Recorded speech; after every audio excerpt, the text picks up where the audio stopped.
introduce our next speaker, Charlie, who is going to delight us, I'm sure, with top tips for table topics. He's going to take a little extra time, so Kieran, be kind with him on the time-wise, because he is going to extend a little bit more, like a workshop for us to learn even more from him. So, Charlie, welcome.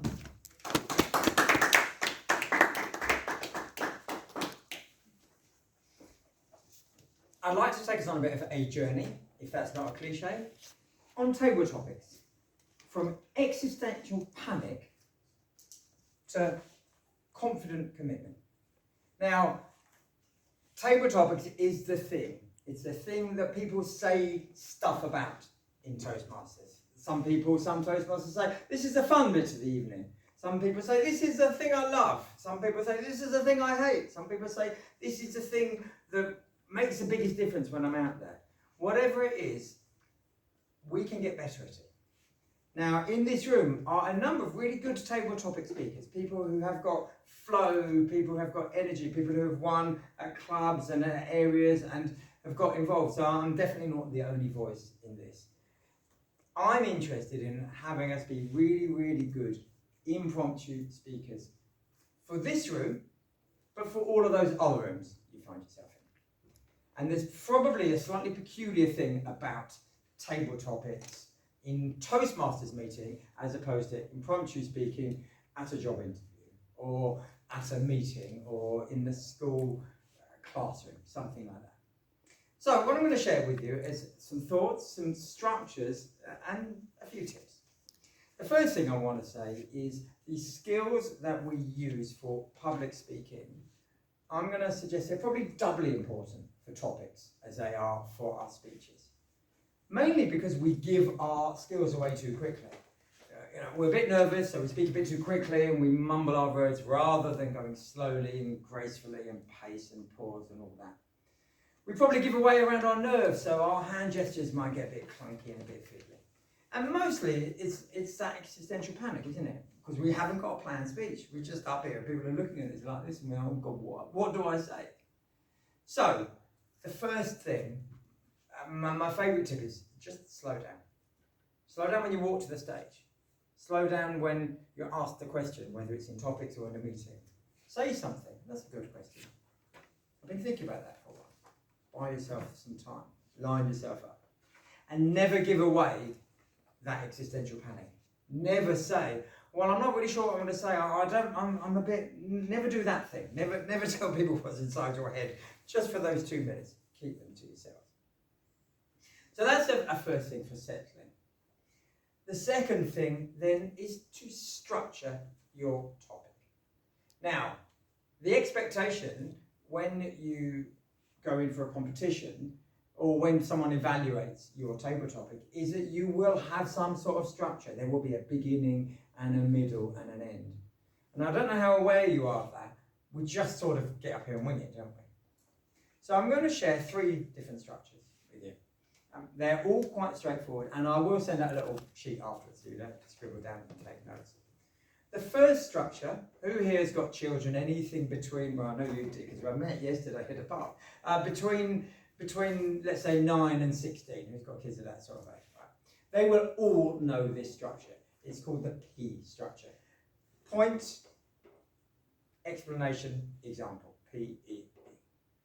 It's the most accessible. You have to write your English paragraph after paragraph after that stuff. So I'll give you an example of it. Kieran, please, chuck a topic my way. Football. Anything more specific than that? World Cup. Okay, the World Cup.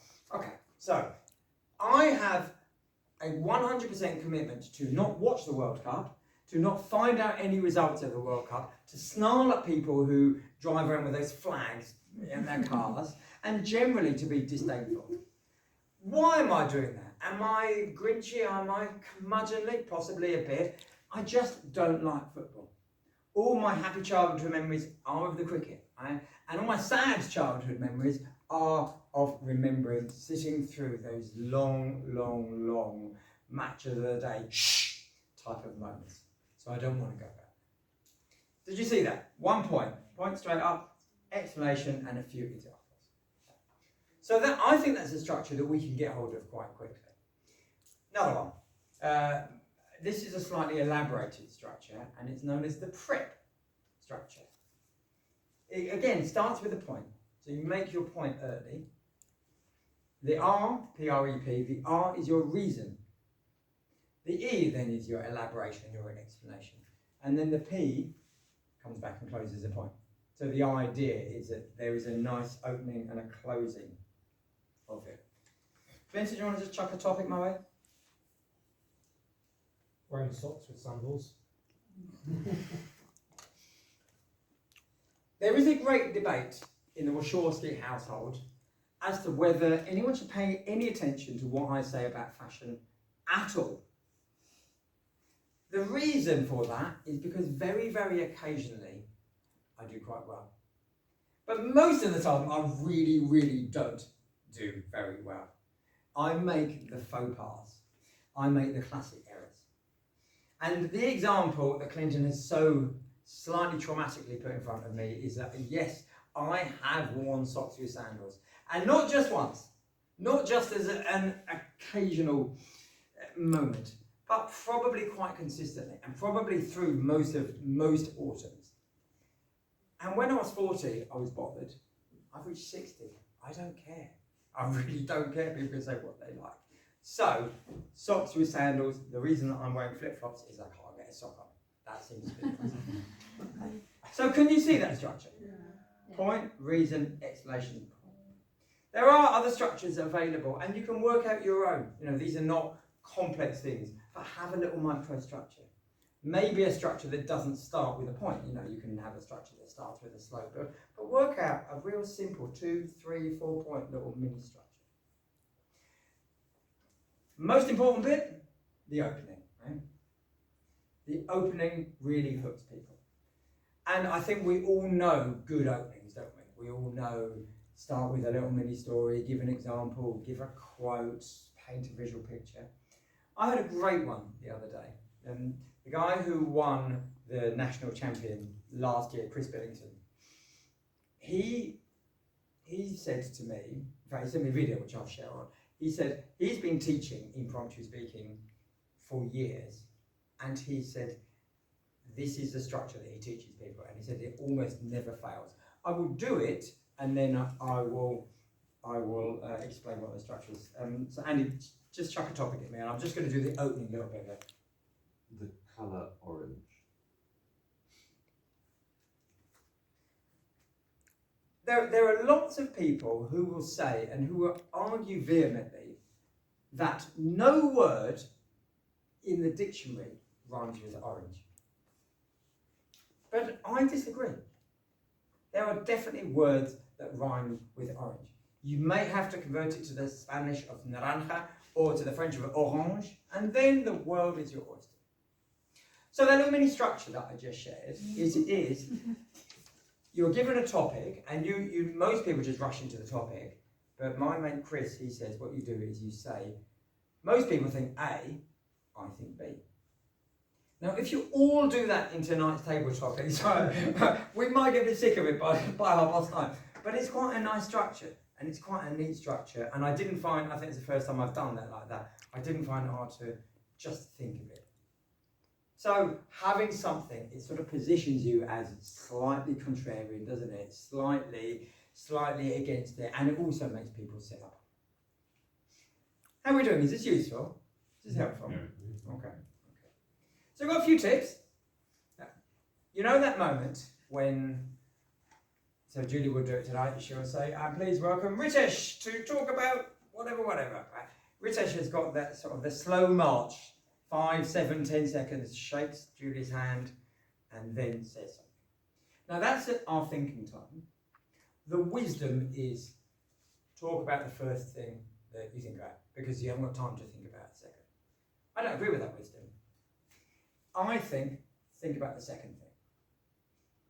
Because what happens is in the audience, so as an example, in the audience, let's say that the topic that Ritesh is going to be given is something about his family, something about his guitar or his hobbies or his passion, right? We'll all start thinking, we'll all start writing that speech in our heads. Oh, he's going to say this, he's going to say that, that, he's going to say the other. And what we actually want is Ritesh to come up and say something completely different. You know, tell us a story from back in Nepal, tell us something, give us a bit of sci-fi. So move from the first answer that pops into your head and see what a second answer is. For those of you who do competitions, right, everyone gets the same question, and that's super important, isn't it? Because everyone's going to say, you know, you're given a quote, everyone's going to say, oh, well, that quote A and B and C, go beyond that. So that's one tip. Second tip, and this is not me being grinchy, / might be me being grinchy, this whole thing about you don't have to answer the question. I think it's fine to not answer the question, but I think you have to do it with skill and aplomb and tact and grace and many other lovely words that we could introduce.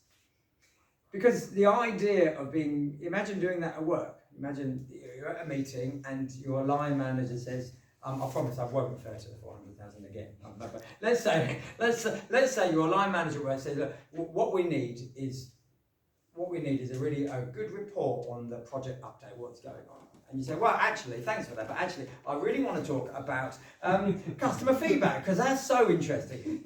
Your boss will be like, it's not going to work, is it? So, you have to connect it. You have to say, I really appreciate you asking me that question about ABC. Related to ABC, very closely, is DEF. And then you're cool, then you're okay.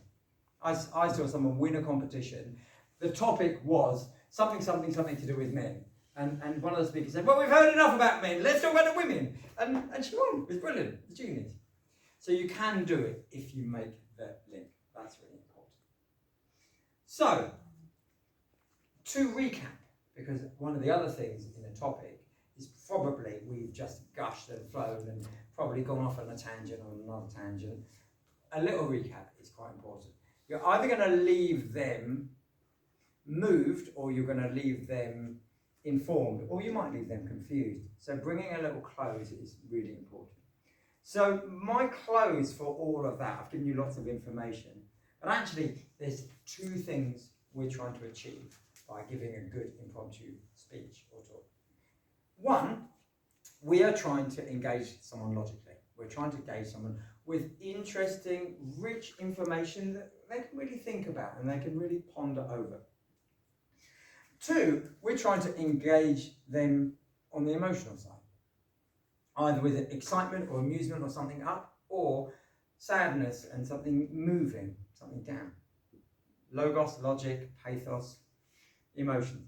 If you can get both in a 90-second speech, you are properly cooking on gas, that's impressive.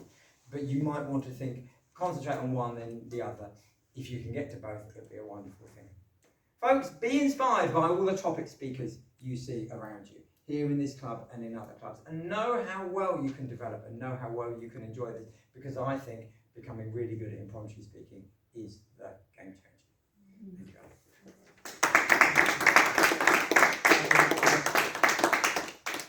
That was an incredible as ever from Charlie, and somehow opening himself up for double punishment to do table topics in front of everyone in the middle of a speech. So that's incredible.